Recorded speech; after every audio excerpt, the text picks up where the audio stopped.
এক্সপ্লেইনটি শুরু করার আগে আমার একটা বিশেষ অনুরোধ, প্লিজ হাতে সব কাজকর্ম শেষ করে এক্সপ্লেইনটি দেখা শুরু করো, কারণ এই মুভিটা এতটাই টানটান উত্তেজনায় ভরপুর যে চাইলেও তুমি আর পরে ভিডিও থেকে চোখ সরাতে পারবে না। বলছিলাম কেজিএফ খ্যাত ডিরেক্টর প্রশান্ত নীলের সদ্য মুক্তি পাওয়া মুভি সালারের কথা। জানি অনেকেই দেখে ফেলেছো, আর তার মধ্যে অনেকেরই মুভিটা মাথার উপর দিয়ে গেছে।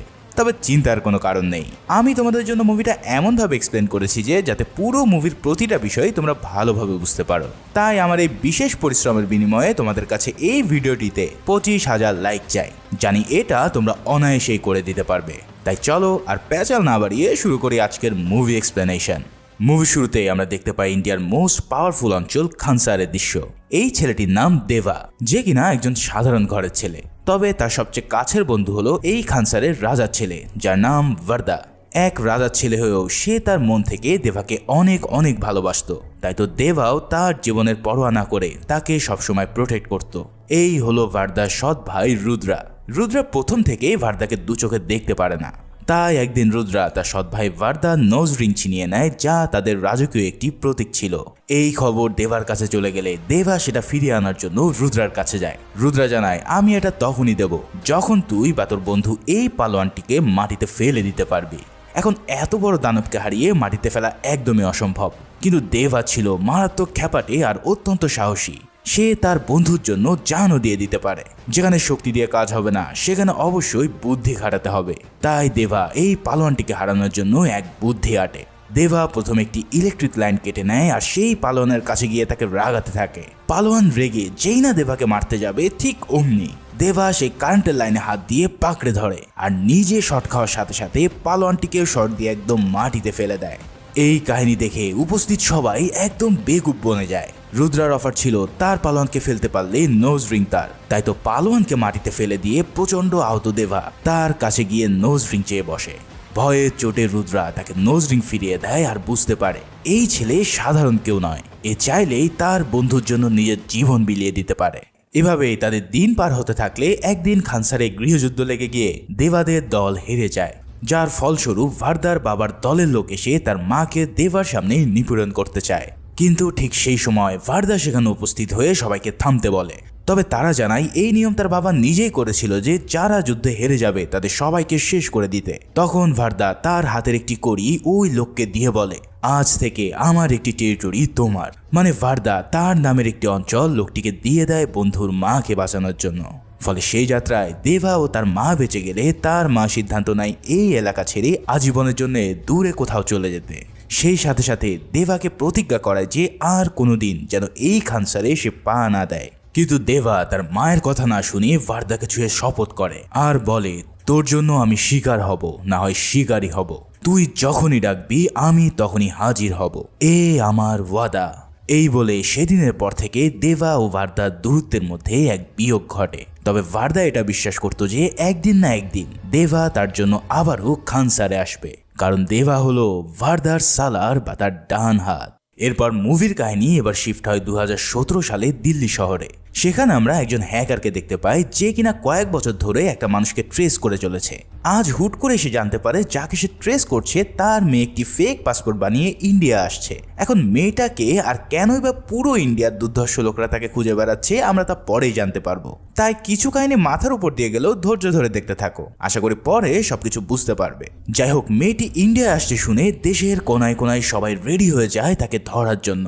এদিকে যার মেয়ে ইন্ডিয়ায় আসছে তার নাম কৃষ্ণকান্ত। তাকে ধরার জন্য পুরো দেশের বড় বড় মাফিয়ারা গত 7 বছর ধরে অপেক্ষা করছে। এখন এই নিউজ কৃষ্ণকান্তের কাছে পৌঁছানো মাত্রই সে কল দেয় বিলাল নামের একজনের কাছে।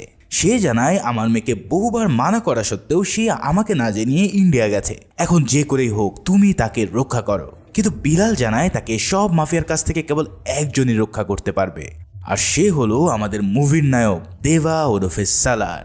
তাই বিলাল সাথে সাথে দেবাকে সব জানালে দেবা ওই মেয়েটিকে এয়ারপোর্ট থেকে উদ্ধার করে তার বাড়িতে নিয়ে যেতে বলে। তার কথা মতো বিলাল তার দলবল নিয়ে গিয়ে এয়ারপোর্টে চলে যায় আদায়া নামের মেয়েটিকে উদ্ধার করার জন্য। তারা প্রথমে পার্কিংয়ে থাকা মাফিয়াদের গাড়িতে এক্সপ্লোসিভ সেট করে আর মেয়েটিকে মারাত্মক ভেলকি দিয়ে সেখান থেকে উদ্ধার করে নিয়ে আসে। আধায়া এই সব দেখে তো বুঝে উঠতে পারছে না যে কি হচ্ছে এখানে। তার চোখের সামনেই পাখির মতন লোক মারা পড়ছে, তাই সে উদ্ধার হয়ে ভয়ে বলতে থাকে, প্লিজ আমাকে পুলিশের কাছে নিয়ে যাও। কিন্তু বিলাল বলে, এখানে স্বয়ং প্রধানমন্ত্রী আসলেও তোমাকে বাঁচাতে পারবে না। এরপর আধায়ার বাবাকে কল দিলে সে কেবল একটা কথাই বলে, আর তা হলো বিলাল যা তাকে বলবে তাই যেন সে শোনে। এবার আধায়াকে আনা হয় দেবার মায়ের কাছে। দেবা ও তার মা সেই ছোট্টবেলায় পালিয়ে এসেছে আসামের তিনসুকিয়া গ্রামে, যেটা ইন্ডিয়া ও মায়ানমার বর্ডারে অবস্থিত। দেবার মা সেই থেকে দেবাকে এমনভাবে লুকিয়ে রেখেছে যে যাতে তাকে কোনো পিঁপড়াও ছুঁতে না পারে। সেখানে আধায় উপস্থিত হলে তাকে একজন ইংলিশ টিচার হিসেবে নিয়োগ দেওয়ার জন্য সেই গ্রামের সারপঞ্চ অনুরোধ করে। বলা ভালো, দেবার মা এখানকার গরিব বাচ্চাদের জন্য একটি স্কুল খুলে রেখেছে। প্রথমে দেবার মা তাকে নিতে চায় না, কারণ তার ভয় অজানা কোনো মানুষ হয়তো তার ছেলের ক্ষতি করতে পারে। কিন্তু আধায়া তাকে কনভিন্স করতে সক্ষম হয় আর দেবার মাও তাকে শিক্ষক হিসেবে নিয়ে নেয়। এদিকে আধায়া তাদের হাত থেকে পালিয়েছে শুনে সেই গ্যাং পুরো পাগলের মতো হয়ে পড়ে। বলে রাখি, এই মাফিয়াদের কাছে পুরো ইন্ডিয়ার প্রতিটি সিসিটিভি ক্যামেরার অ্যাক্সেস রয়েছে, তাই ইন্ডিয়ার কোথায় কি হচ্ছে না হচ্ছে সবকিছুই তারা নজর রাখতে পারে। এদিকে আমরা হায়দ্রাবাদে একটি পাগল প্রায় মহিলাকে দেখতে পাই, যার নাম রাধারামা। দেখতে তোমাদের কাছে পাগল মনে হচ্ছে, কিন্তু এই মহিলাটি 7 বছর আগে ছিল পুরো ইন্ডিয়ার এক ত্রাসের কারণ। তবে আজ সে যে কারণে পাগল হয়েছে তার পিছনে রয়েছে এই কৃষ্ণকান্তের হাত। কিন্তু সেটা কিভাবে তা জানতে আমাদেরকে অপেক্ষা করতে হবে। যাই হোক, রাধারামা যখন শুনতে পায় কৃষ্ণকান্তের মেয়ে তাদের হাত থেকে পালিয়েছে, তখন সে আরো বেশি ফ্রাস্ট্রেটেড হয়ে পড়ে।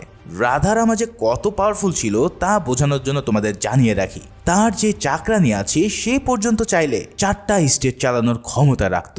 তার মানে বুঝতেই পারছো, চাকরের যদি এই অবস্থা হয় তাহলে রাধারামা কি জিনিস। যাই হোক, অন্যদিকে একটি দলকে বলা হয় আধায়ার নামে একটি মার্ডার কেস দিতে, যাতে করে তাদের পাশাপাশি পুলিশও তাকে খুঁজতে থাকে। এবার চলো আমরা খানসারের সালার মানে আমাদের নায়ক দেবার সম্পর্কে জেনে নিই। সেই ছোটবেলায় খানসার থেকে চলে আসার পর দেবার জীবনটা যেন একদম পাল্টে গেছে। তবে গত 7 বছর আগে সে এমন এক কাণ্ড ঘটিয়েছে যে পুরো দেশ ও তার বন্ধু একই সাথে শত্রুতে পরিণত হয়েছে। কিন্তু দেবা কি এমন করেছে জানতে চাও? আচ্ছা, একটু পরেই বলছি। দেবা এখন তার মার একদম বাধ্য সন্তান। বর্তমানে সে মেকানিকের কাজ করে। লোহা দিয়ে দেবা চাইলেই যে কোনো কিছু বানানোর ক্ষমতা রাখে। তাদের গ্রামের পাশে রয়েছে কয়লার মাইনিং, সেখানে দেবা তার পুরো দিন একদম নিশ্চুপভাবে কাটায়। তার বন্ধু বলতে এখন সেখানকার এই পিচ্চিগুলো, যাদের সাথে সময় পেলেই সে ক্রিকেট খেলে। এই এলাকার কেউই জানে না যে দেবা কি মারাত্মক চিজ, কিন্তু তার মায়ের মধ্যে দেবাকে নিয়ে যেন সবসময় ভয় কাজ করতে থাকে। যেমন দেবা যদি সন্ধ্যা 6টার মধ্যে বাড়ি না আসে তাহলে তার মায়ের জান উড়ে যাওয়ার মতো হয়ে যায়। অথবা দেবার হাতে যদি সামান্য একটা প্লাস্টিকের ছুরিও তার মা দেখে তাতেও সে ভয়ে কাতর হয়ে পড়ে। কিন্তু কেন এই ভয়? দেবা কি এমন করেছে? একদিন দেখা যায় কিছু গুন্ডা এসে দেবার সামনেই আধায়াকে বিশ্রী রকমের টিজিং করতে থাকে। এত বড় দেহের দেবা সেখানে থাকতেও কিসের জন্য দেবা তার কোনো প্রতিবাদ করে না। এই দৃশ্য দেখে আধায়া পুরোই হতবাক হয়ে পড়ে আর ভাবে এ হয়তো কোনো পুরুষই না। তবে এই সব কিছু থেকে বোঝা যাচ্ছে যে দেবা হলো একটি ঘুমন্ত আগ্নেয়গিরি। যদি একবার সে জেগে ওঠে তাহলে পুরো পৃথিবীকে সে ছাড়খাড় করে দেবে। এবার চলো জেনে আসি এই গ্যাংয়ের পাওয়ার সম্পর্কে, যারা আধায়ার পিছু পড়ে আছে। এরা যে কি পরিমাণ পাওয়ারফুল ব্যক্তি তা জানার জন্য আমরা চলে যাই গুজরাটের একটি পোর্টে, যেখানে $100 মিলিয়ন একটি আর্মস শিপমেন্টের কাজ চলছে। এই আর্মসগুলো হলো রাধারামার, যেগুলো নেপালে পৌঁছে দিতে হবে। বিদেশি যে এজেন্ট রয়েছে সে মাত্র কয়েকজন লোককে দেখে বলে, আরে মাত্র এই কয়েকজন লোক এত অস্ত্র নিয়ে কিভাবে ইন্ডিয়া থেকে পাড়ি দিবে? এদের দেখে তো মনেই হচ্ছে না যে এরা চেকপোস্ট থেকেই বের হতে পারবে। তখন গ্যাংয়ের মেম্বার বলে, এত চিন্তা করো না, জাস্ট দেখতে থাকো। এই কথা বলার পর যখন তাদের অস্ত্র বোঝাই করা ট্রাক পোর্ট ছেড়ে যেতে চায়, তখন পুরো পুলিশ ফোর্স এসে তাদেরকে ঘিরে ধরে। কিন্তু এই অফিসাররা যেই না ট্রাকের দরজা খোলে, অমনি ভয়ের চোটে তাদের জান বেরিয়ে আসতে থাকে। তারা একটি সিল দেখে এতটাই ভয় পায় যে মনে হয় স্বয়ং নিজের চোখের সামনেই আজরাইলকে দেখছে।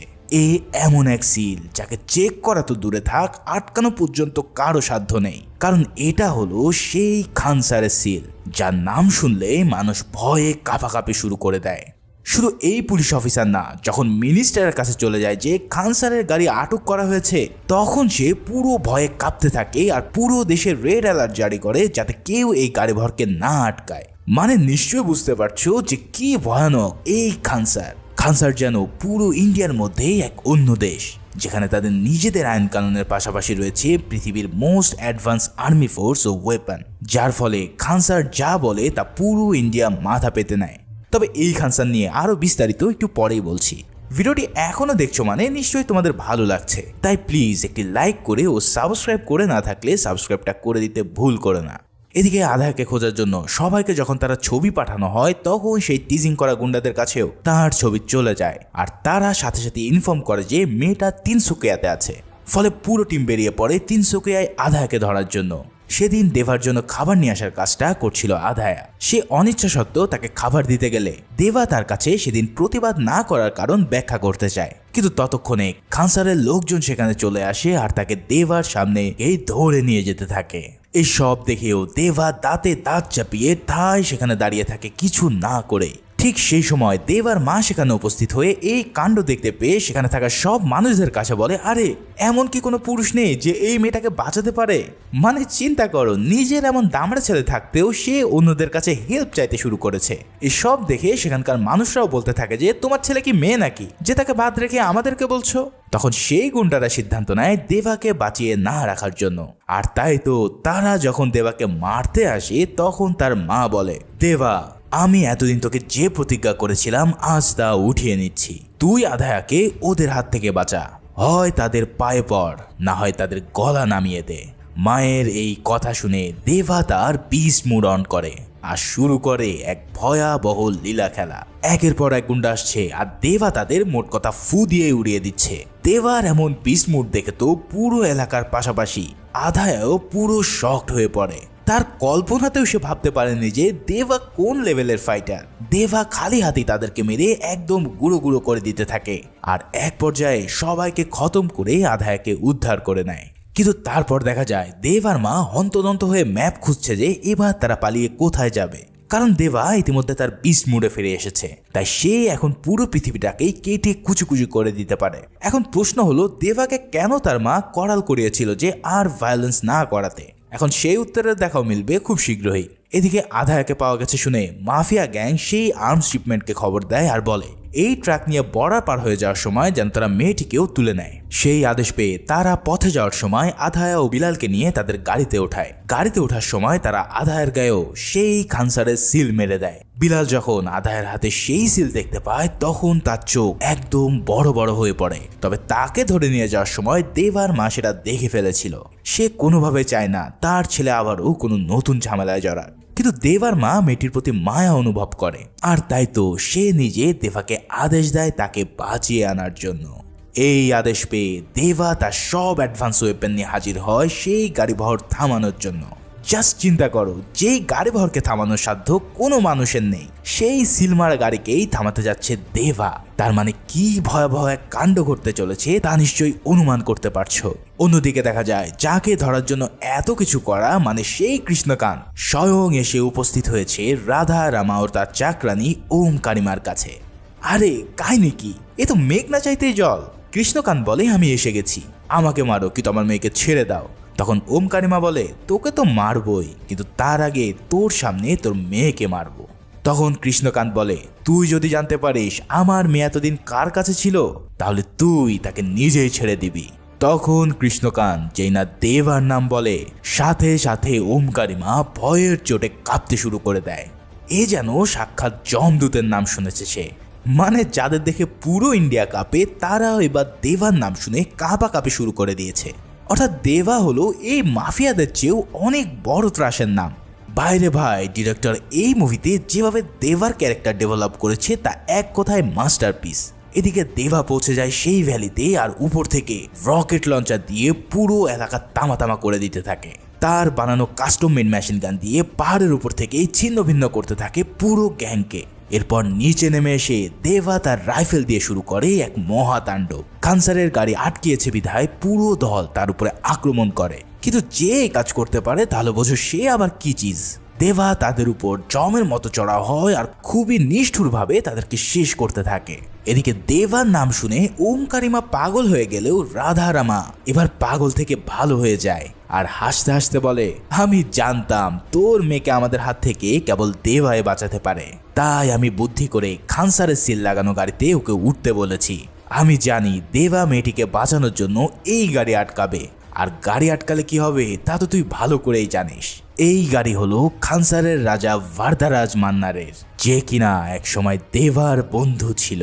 কিন্তু এখন যেহেতু দেবা তার গাড়ি আটকিয়েছে, তাহলে এবার তাদের মধ্যে ক্ল্যাশ শুরু হবে, আর এই যুদ্ধে একজন না একজন মারা তো পড়বেই। এদিকে ভার্দার কাছেও এই খবর পৌঁছে যায় যে কিনা এখন খানসারের রাজা।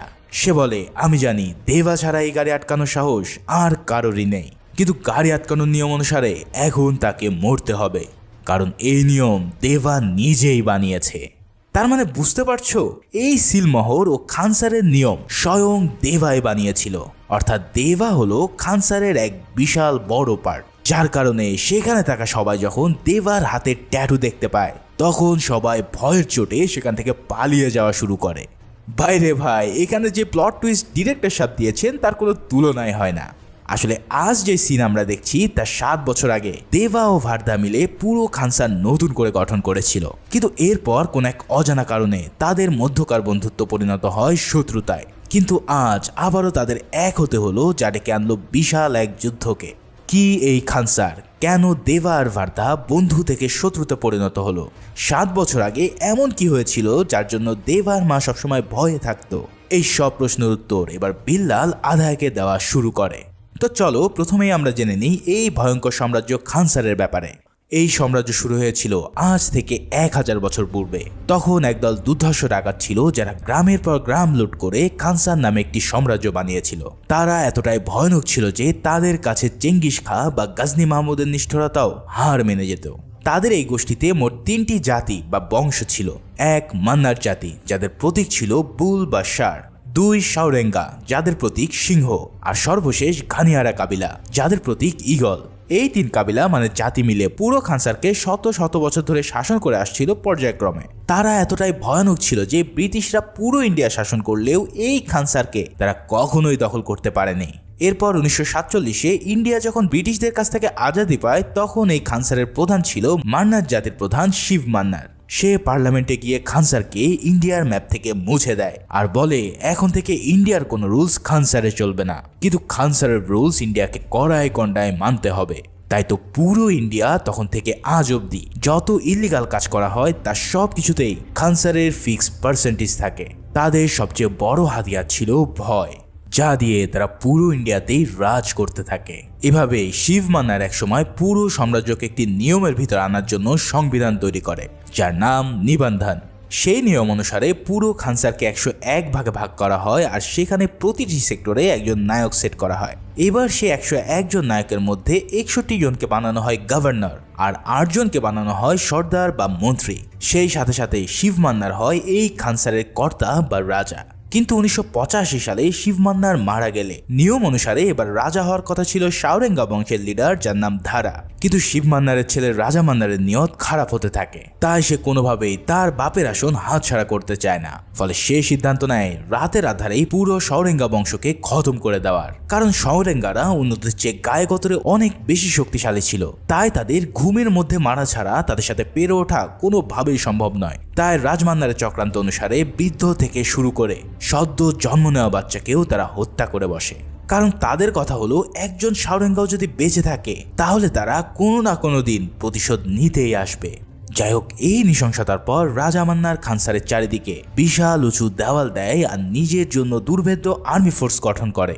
এরপর রাজমান্না সেই 8টি মন্ত্রী আসনের মধ্যে থেকে 5টি দিয়ে দেয় ঘানিয়ারা বংশকে আর বাকিগুলো ভাগ করে তার নিজের লোকের মধ্যে। এর মধ্যে ছিল তার শ্যালক ভালি, প্রথম স্ত্রীর ছেলে রুদ্রা, তার মেয়ে রাধারামা ও রাধারামার জামাই ভার্বা।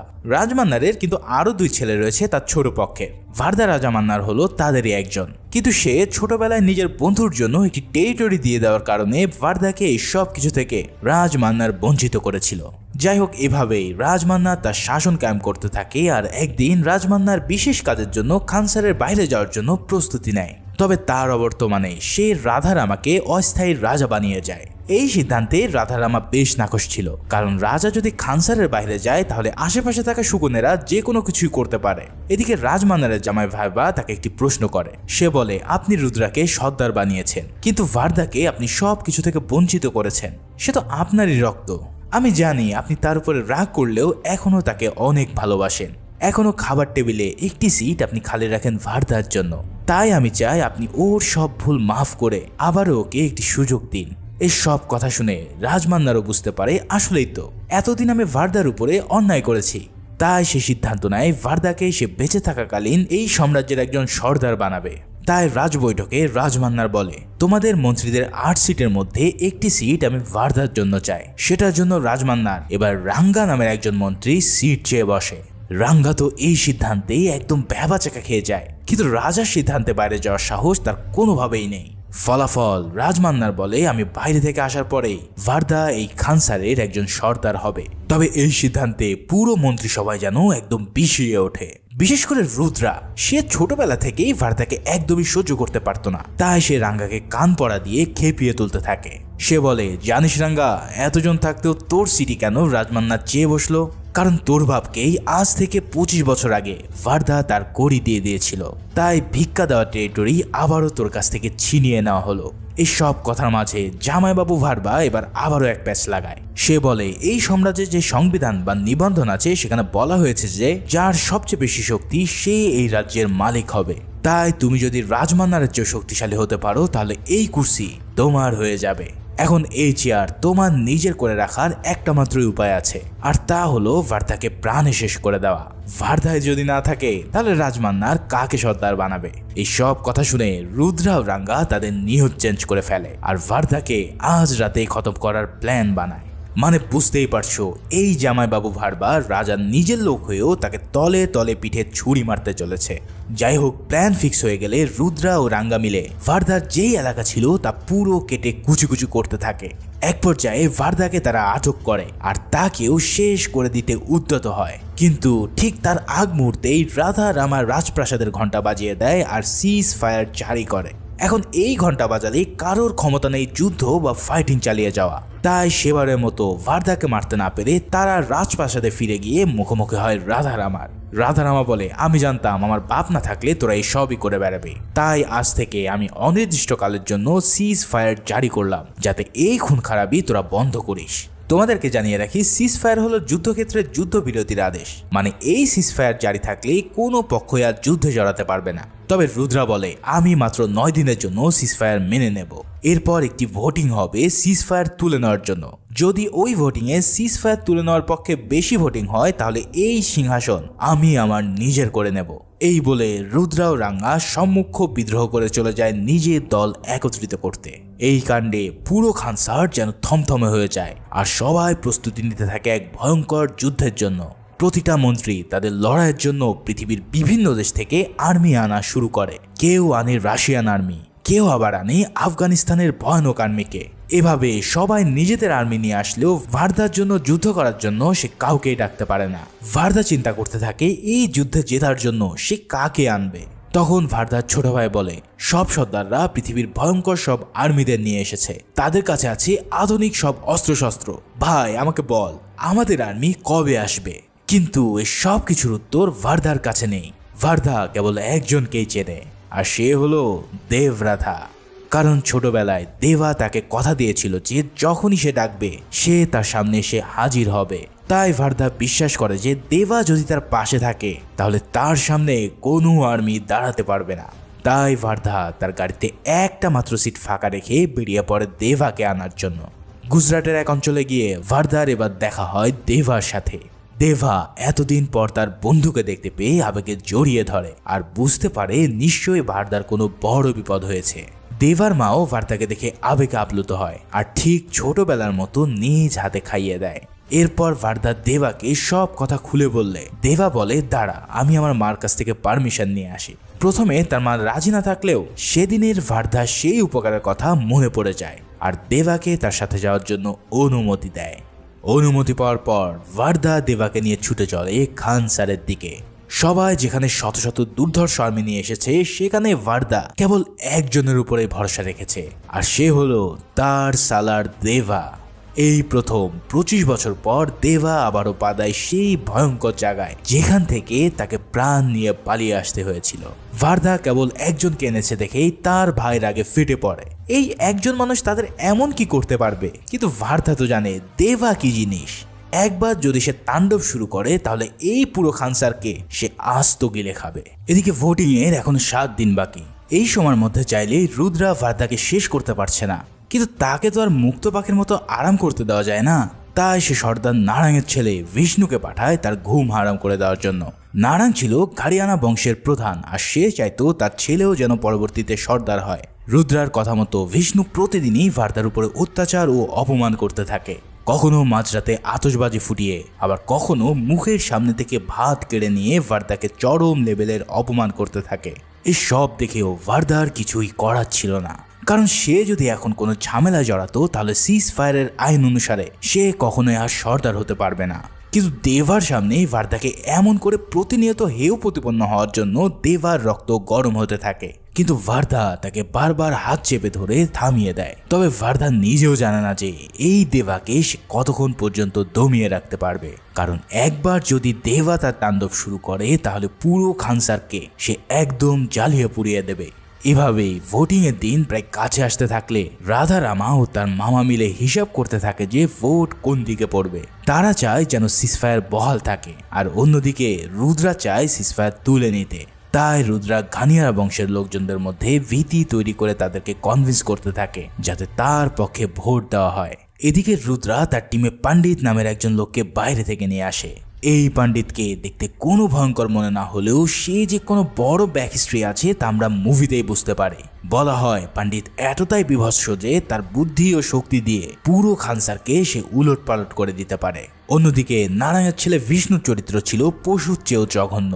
খানসারে মাহারা নামের একটি অঞ্চল ছিল যেখানে এক উপজাতিদের পেলে পুষে বড় করা হতো শুধুমাত্র মনোরঞ্জনের জন্য। বিষ্ণু প্রতিদিন সেই মাহারাতে গিয়ে ঘুড়ি ওড়াতো, আর সেই ঘুড়ির সুতো নিজ হাতে কেটে দিয়ে অপেক্ষা করত সেটা কোন ঘরে গিয়ে পড়ে। যেই ঘরে বিষ্ণুর ঘুড়ি উড়ে গিয়ে পড়তো সেখান থেকে একটি মেয়েকে সে ভোগ করত, আর ভোগের পর তাকে কেটে হত্যা করত। প্রতিদিন যখন বিষ্ণু মাহারাতে আসতো তখন ভারদাকেও জোর করে সেখানে নিয়ে আসা হতো, কিন্তু ভারদা কোনোভাবেই দেবাকে এই কাহিনীর কথা জানাতো না, কারণ এই নৃশংস কাহিনী যদি দেবা জানতে পারে তাহলে তাকে এখানে আটকে রাখার সাধ্য থাকবে না কারোর পক্ষে। কিন্তু একদিন দেবা ঠিকই সেই মাহারাতে উপস্থিত হয়ে গেলে ভারদার পা থেকে মাটি সরে যায়। প্রথমে দেবা তেমন কিছু বুঝে উঠতে পারে না, কিন্তু বিষ্ণু যখন একটি ছোট্ট মেয়েকে টেনে হিস্ট্রি নিয়ে আসতে থাকে তখন দেবার কাছে সব পরিষ্কার হয়ে যায়। দেবা সেই ছোটবেলায় তার মায়ের কথা মনে পড়ে, যেখানে সে সরাসরি দেখেছিল একটি মেয়ে সম্ভ্রম হারানোর কাতরতা। এত ছোট ছোট মেয়েদের উপর এমন কঠিন নিষ্ঠুরতা সহ্য করার মতো ধৈর্য দেবার অন্তত ছিল না। তাই সেদিন তো এই খানসা সচক্ষে দেখে নেয় যে দেবা কি জিনিস। এবার দেবা আর ভারদার কোনো কথা না শুনে শুরু করে এক মহাপ্রলয়। সেদিন সেখানে থাকা প্রতিটা মানুষকে দেবা এমনভাবে পিস পিস করতে থাকে যে যা দেখলে মরা মানুষও জ্যান্ত হয়ে উঠবে। কুড়াল দিয়ে দেবা প্রত্যেককে একদম ফালাফালা করে দিচ্ছে দেখে এবার ভারদার ছোট ভাই বুঝে ফেলে যে ভারদা কেন শুধুমাত্র দেবাকে তাদের যুদ্ধে ডেকে এনেছিল। সেই সাথে সাথে সে বলতে থাকে, ভাই প্লিজ দেবাকে আটকা, ও তো বিষ্ণুকে মেরে ফেলবে। কিন্তু ভারদা বলে, আমি কেন, পৃথিবীর কারো ক্ষমতা নেই ওকে এখন আটকানো। যদি কেউ ওকে আটকাতে পারে তাহলে সেটা হলো ও নিজে। এখানে যে ফাইটিং দৃশ্য রয়েছে ভাইরে ভাই কি আর বলবো, তোমার পুরো রক্ত একদম হিম হয়ে যাবে এই ফাইটিং দেখে। এভাবেই সবাইকে মেরে দেবা সর্বশেষ বিষ্ণুর কাছে চলে আসে আর তাকে কালী দেবীর সামনে রেখে মুখে হলুদ মরিচ মাখিয়ে তার পায়ের নিচে বলি দেয়। মুহূর্তের মধ্যেই সেই হত্যার খবর খানসারে যেন পুরো ভূমিকম্পের মতো কাঁপিয়ে দেয়। একজন সর্দারের ছেলেকে এক বহিরাগত এসে এভাবে খতম করেছে শুনে সবার হাত পা কাঁপতে শুরু করে। এই অপরাধে খানসারের আর্মি তাদের সবাইকে জেলে ধরে নিয়ে যায় আর পরের দিন তাদের বিচার হবে বলে সিদ্ধান্ত নেয়। এদিকে রাধারামা নারায়ণকে সান্ত্বনা দেয় আর বলে, দেখো তোমার ছেলেকে খুন করেছে দেবা, এখানে ভারদার কোনো দোষ নেই, তাই আমি আশা করব তুমি ভারদার পক্ষেই থাকবে। কিন্তু রুদ্রা তাকে খেপিয়ে দেয় আর বলে, এই ভারদাই দেবাকে ডেকে এনে তোমার ছেলেকে হত্যা করেছে। এই সব শুনে নারায়ণ অনেক খেপে যায় ভারদার উপর। এদিকে বিচারের দিন এলে সব গার্ডদেরকে বিচারকের রুমে ম্যাগাজিন খুলে ঢুকতে বলা হয় যাতে কোনো ধরনের কোনো অপ্রীতিকর ঘটনা না ঘটে। বিচার শুরু হলে নারায়ণ চলে যায় ভারদাকে মৃত্যুদণ্ড দিতে। তখন দেবা তার হাত পায়ে পড়তে থাকে আর বলে, আমি তোমার ছেলেকে মেরেছি, প্লিজ তুমি ভারদাকে ছেড়ে আমাকে মারো। এদিকে ভারদাও দেবাকে বাঁচানোর জন্য মিথ্যা বলতে থাকে। এক পর্যায়ে নারায়ণ খেপে গিয়ে যেই না ভারদাকে আঘাত করতে যাবে ঠিক সেই সময় নিজের প্রাণপ্রিয় বন্ধুর গায়ে হাত দেওয়ার কারণে সে এক কোপে নারায়ণের হাত কেটে নেয়। ভাই রে ভাই, জাস্ট চিন্তা করো দেবা এটা কি করলো। এক সর্দারকে সে সবার সামনে জাস্ট খেয়ে দিল। এই কাণ্ড দেখে সেখানকার আর্মিরা ভয়ের চোটে ঠিকমতো গানের মধ্যে ম্যাগাজিন রিলোড করতে পারছিল না। দেবা বলতে থাকে, তোদের বলেছিলাম ওর গায়ে হাত না দিতে, কিন্তু এরপরেও যখন বাকিরা এসে তাকে মারতে উদ্যত হয় তখন দেবা বলে ওঠে, প্লিজ আই কাইন্ডলি রিকোয়েস্ট। আর এই বলে এবার সে তরোয়ালের এক কোপে নারাঙের মাথা কেটে নামিয়ে দেয়। পুরো মুভির মধ্যে যদি কোনো গুজবাম শট থাকে তাহলে এর উপরে আর কোনোটাই হতে পারে না। এই কাণ্ডে আমার মতো পুরো ক্যারেক্টারগুলো একদম ভয়ে বরফ হয়ে যায়। এরপর দেখা যায় আবারও দেবা ও ভার্দাকে জেলে নিয়ে আসা হয়, আর ভার্দা এবার দেবাকে বলে, আমি অনেক চেষ্টা করেছিলাম তোকে এখানে না আনতে, কারণ জানি তুই এখানে এলে এই অবস্থাই হবে। এদিকে ইতিমধ্যে ভোটিং এর অ্যানালাইসিস শুরু হলে দেখা যায় যদি রাজমান্নার ফিরে এসে তার ভোট দেয় তাহলে দুপক্ষেই 48 ভোট করে পায়। যেহেতু বিষ্ণু আর নারাং মারা গেছে তাই 101 ভোটের মধ্যে 4 ভোট বাদ দিয়ে হয় 97 ভোট। এখন মাত্র 1 ভোট বাকি থাকে ভার্দার।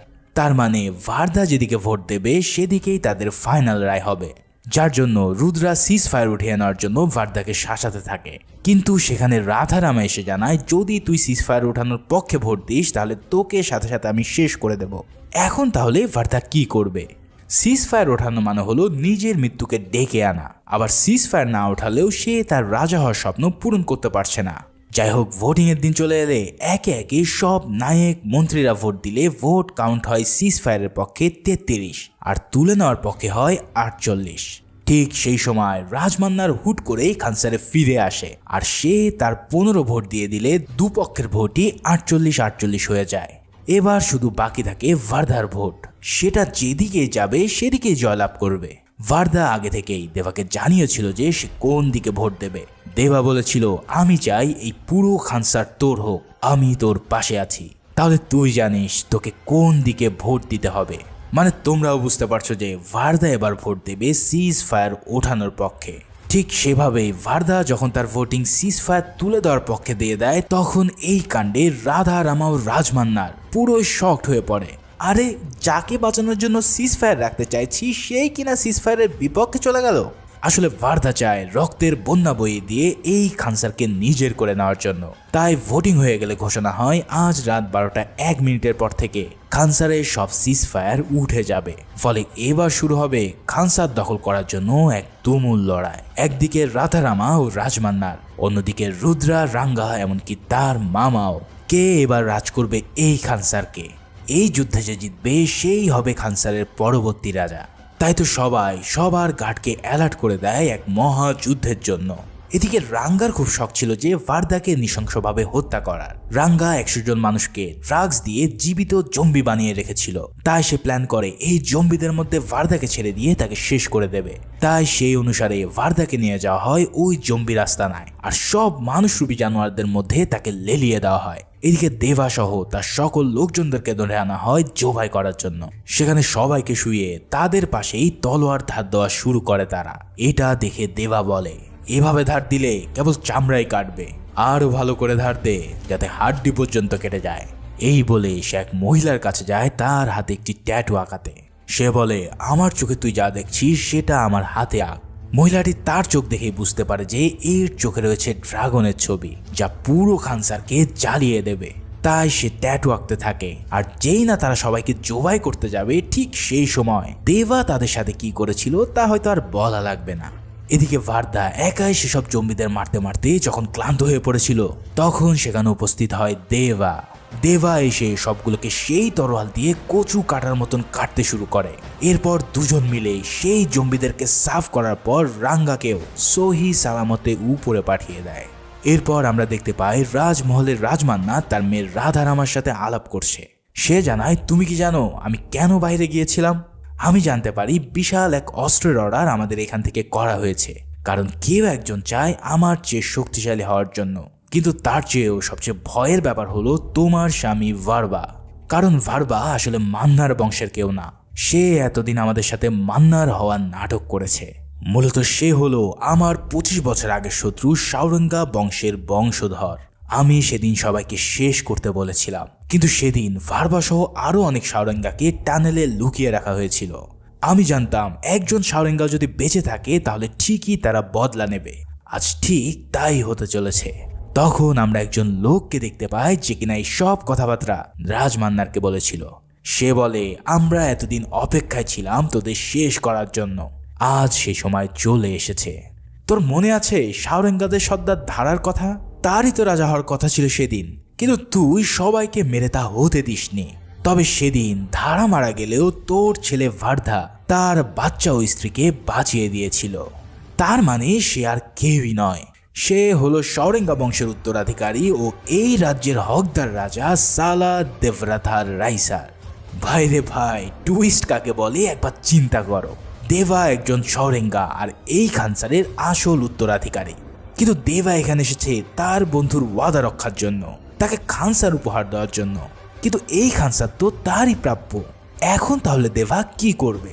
সে কি জানে তার বাবাকে সেদিন হত্যা করেছিল এই ভার্ধার বাবা রাজমান্নার? যদি সে এই সব কিছু জানে তাহলে এখন সে কোন দিকে যাবে? জীবন বাঁচানো বন্ধুর দিকে, নাকি তার বাবার হত্যার প্রতিশোধ নিতে? মুভির প্রথম অংশে আমরা যা দেখেছিলাম তা ছিল এই ঘটনা 7 বছর পরের কাহিনী।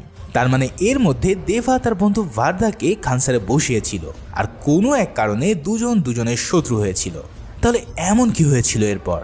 কেন রাধারামা তার বাপের সহকারী কৃষ্ণকান্তকে খুঁজে বেড়াচ্ছিল? আর কেনই বা দেবা সবকিছু জানার পরেও ভার্ধার গাড়িতে হামলা করে এক নতুন যুদ্ধ শুরু করলো? উফ, এই সব জটিল প্রশ্নের উত্তর মিলবে সালার পার্ট 2-তে। বিশ্বাস করো, এই মুভি এমন এক বিশেষ জায়গায় শেষ করা হয়েছে যে তোমাদের পার্ট 2 না দেখলে রাতের ঘুম হারাম হয়ে যাবে। তাই আমি সহ অনেকে অপেক্ষা করছি পার্ট 2 দেখার জন্য। পার্ট 2 এলে আমিও তাই হাজির হয়ে যাব এর এক্সপ্লেনেশনের জন্য। তো সেই পর্যন্ত সবাই ভালো থাকো আর সুস্থ থাকো। সেই সাথে সাথে চ্যানেলে নতুন হয়ে থাকলে সাবস্ক্রাইবটা করে দিও। ধন্যবাদ।